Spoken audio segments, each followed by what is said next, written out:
halkani waa isha gobka waxay magaalada caasimadda Hargeysa u jirtaa 10 kiiloomitir waxaanay ka xigtaa dhanka koonfureed ee magaalada Hargeysa muddooyinkii u dambeeyay waxaa ka soo yeedhayay hadal hayn badan haddaba isha gobku waa meel noocee ah maxaa lagu qabtaa waa kuwan gudida wanaag farista iyo xumaan reebista Somaliland oo aanu kula kulannay gudida wanaag farista iyo xumaan reebista iyo runtii ciidanka oo wada socdaana wixii inta ka dambeeyay way ka hawl galaan runtii siyaabo kala duwan baa laga yaabaa in warbaahinta san ka arkay loo dhigay dadciyaad badan furay iyo dad runtii si kale intaba u dhigay runtii sida loo bumbuuninayana maaha oo runtii anaga xaqaayiqa meesha og maadaama uu ilaa habeenkii marka qaar ku gaadhno ilaa 12 runtii habeenkii halka waxaan joognay 12 marka runtii mujtamaca maalintii inta leega jooga ma joogaan gaari iyo 2 iyo 3 iyo waxaan ka badnayn baa runtii habeenkii gooraha dambe soo hara intaana guddiga askarta runtii ka soo wariya marka runtii dadku 185 waa dad dalxiis isaga yimaada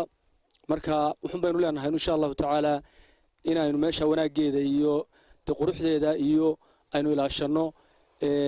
booliska iyo guddiduna indhahay ku hayaan runtii inaynu insha Allah taala si fiican wanaaga iyo raxmadda iyo khayrka uga faa'iideysano baa muhiima waxa maanta aanu fariin miidiyanka u marin lahayn dadkana dhageystayaasha meel kasta ay joogaan dad muslimiin ayaynu nahay qofka muslimkiina waxa loo baahan yahay intuu nool yahay inuu u noolaado qaabkii Ilaahay iyo rasuulkiisa raalida ay ka ahaayeen ayaa la rabaa in maartay u noolaado oo marnaba aanu halmaamin wixii maartay Ilaahay iyo rasuulkiisu ay fareen noloshiisa oo dhan inuu ku saleeyo taas ayaa la rabaa hadduu gurigiisa jooga iyo hadduu banaan jooga iyo hadduu shaqadiisa haystaba qofka muslimka waa inuu mar walba ku ajas gareysnaado wixii Ilaahay iyo rasuulkiisu ay fareen waa taata islaamnimadu ayna faraysaa mar walba anagu aanu taaganahay hadday magaalada dhexdeeda tahay hadday dibadda looga baxayba dadka taanu u gudbinaa waa taas khaasatan imaka halkan aanu joogno iyo meelo badan oo magaalada hareeraheeda inta imaka sanadka dadku intii roobku farabatay aad bay magaalada koonayaasha ugu baxaan marka fariintaanu gudbinayna ee kooban waxay tahay dadkeenan muslimiinta ay magaalada ka baxayo mar walba waxa ilaalinaysaan dhaqankiina iyo diintiina ayaa ilaalinaysaan dadka iska leh goobta ay dadweynuhu ku dalxiisaan ee loo yaqaan isha gobka ayaa waxaanu wax ka weydiinaan dhaliilo badan oo loo soo jeedinayay waxaanay beeniyeen dhaliilahaasi kuwaas oo sheegay inaanay isha gobka ku arag waxyaabaha loo soo jeedinayo waxaanay fariin u direen qaar ka mid ah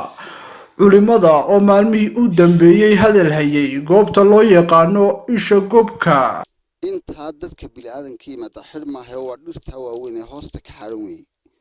dadka bini'aadamka noo yimaada waxa weeye dad mas'uuliyiin oo nin xaaskiisa iyo carruurtiisa wata dad family dadka sharaftiisa iyo cirdiisa in lagu ciyaarana waa xaraan dad aad u wanaagsan oo mas'uuliyiin ayaa noo yimaada ka kirayna Soomaalidu waxa ku mahmaada kitaab iyo hargeysumeeyaga kadinka markaan taaganahay dadka xunxun noo yimaada markaas aanu garanna dib nooga noqdaan waxaana weeye guddida wanaag farida iyo dawladda amba saldhigyada waxaanu la leenahay xiriir wixii munkar amba fawaaxish sameynayno aragno aanu ugu yeedhno qabta salaamayo islaamka salaamaya dadka fawaaxishka fudiyay ma ogolin dadkii mas'uulka ka ahaa beerahanaanunay dadkii lahaa baanunay dadkii dhex joogay baanunay waxa warbixinta xun ee laga fidiyay meel walba la mariyay anagu shaqo kuma lihin beertayada ilaa sagaalada ayaanu taaganahay wixii habeen saq dhex sameeyay shaqo kuma lihin lixdaanu dadka ka dareerinaa ilaa cimri anigu ilaa waxaan hay dhow 7 jir baan ahay inta waan joogay dalxiisku wuu iman jiray weligiis lihi tale ingiriiskii waa iman jiray wax dhiba oo beerta lagu sameeyay iyo wax fadeexada lagu sameeyay ma jirto laakiin ninka saaka halka fadeexad ka day alihiisa kala xisaabtay ilaahiisa weyne waaxid qofuur raxiinka ayaa kala xisaabtay nin oranaya beertaasina ku jirta oo indhihiisa ku arkaya ma jirto أنا وحولنا داد إسلام ماوني داد علماء أبانا دالي إسلام إلهي ماوني ما أقولين أنا قصينا ما أقولين داد إسرائيل ما أقولين داد كنوي ما داد نظيفا من يحاس كيبا نوي ماد لكن الله إلهي هلا قاعد صدق هلا نقصي هرنا الله دمان معي داد كلمة وحاجة ليا إلهي أنت كعب صدق أنا أكبر سنة أتهاجم منه لكن قفكو دي حديثه مرة ليه سجاليس halkan ceebi kama jirto inka ceebtidii aynu heli maayo waxaasna dadkii dhaqanka u lahaaba ma nihin ilaahayna dawla arkaa hadda ayaan baan leenahay dadku dadka ceebta ilaan ku kabmaayaane waxa kaloo jirta meesha waa meesha la ilaalinayo dadkii lahaa gaarka ka hayaan qof ma ka ogola iyagaan ogolaynba anaguna intaa waan maraa waddada waan joogaa meeshaas yaa dadka inta badan ku dalxiisa isha goobka ayaa wax laga xumaado ku tilmaamay qaar ka mid ah culimada oo maalmihii u dambeeyay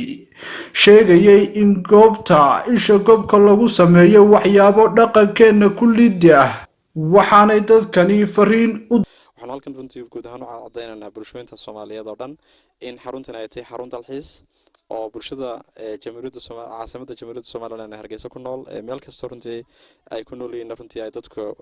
iman karaan ku soo dalxiisi karaan la soo dhaweyn doono adeeg kasta iyo runtii facility kasta u baahan yihiin runtii lagu soo dhaweyn doono waxa kale oo runtii bulshada u cadaynaynaa warbixinta runtii culimada qaarkood runtii ay baahiyeen oo inay warbixintaas ahayd warbixin beena haba yaraatee wax fusuq oo runtii halkan ka dhacaana aanay jirin waxaanu halkan kula kulannay sida warbixinta gudaheeda aad ku arki doontaan guddida wanaag fariista iyo xumar reebista iyo ciidamada booliska jamhuuriyadda Soomaaliland oo dhammaantood iska kaashada inay ilaaliyaan dadka halkan isugu imanaya amnigooda facilitygooda iyo runtii in dadkaas aanay ka bixin akhlaaqiyadka saxda ah ee la doonayo runtii in ay goobtan ku eegaato marka runtii waxaan bulshada u cadaynaynaa in xaruntan haba yaraatee wax macaasiya ama wax fusuqo haba yaraatee ka dhaca aanay jirin waa meesha bulsho aad u tiro badan baa isugu timaado dhalinyar leh waayeel leh qoysas dhan oo guuraya oo anigu maanta aan kamid ahay baa jooga waxay ubadkayga reerkayga caruurtayda iyo ehelkayga qayb badan oo kamid ah waa kuwa geedka jooga halkaas ay maanta ku qada karsadeen halkaas ay dalxiis ku yihiin marka habi ku yihiin aad baan runtii ugu faraxsanahay waxyaabahan ku arkay waxa kamid ah meel aan runtii qurux dabiiciya oo Ilaahay dhigay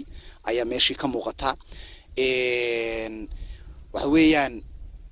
xilligan oo kale imika jaam ma aha laakiin xilliyo dad badan isugu yimaadaan baa jira